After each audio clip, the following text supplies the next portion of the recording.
अंजुमन आराइन सिंध जिला केमाड़ी के ज़ेर एहतमाम 76वीं जश्न आज़ादी की पुरवकार तकरीब ज़ली सदर मोहम्मद साबिर अराइन की ज़ेर सदारत मुनक़िद हुई। तकरीब में सदर ताजरान वेलफेयर एसोसिएशन शेर शाह चौधरी अरशद अराइन और अंजुमन आराइन सिंध पाकिस्तान के सदर इफ्तिखार अहमद अराइन ने बतौर मेहमान खसूसी शिरकत की। तकरीब में दीगर मेहमानाने गरामी और मुकर्ररीन में शाहिद नदीम अराइन, रियाज अहमद अराइन, मोहम्मद रिजवान शाहिद अराइन,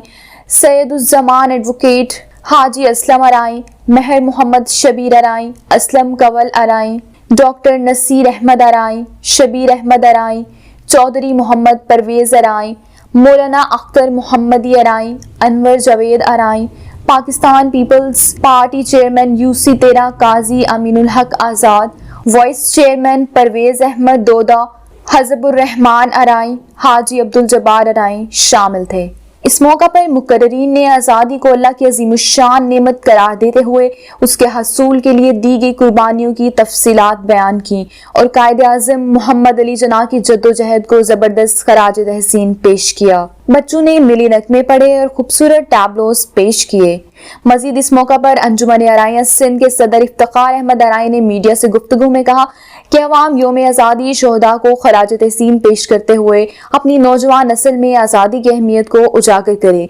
पाकिस्तान की तरक्की और खुशहाली के लिए पूरी कौम को एक होने की ज़रूरत है। खराज तहसीन पेश करें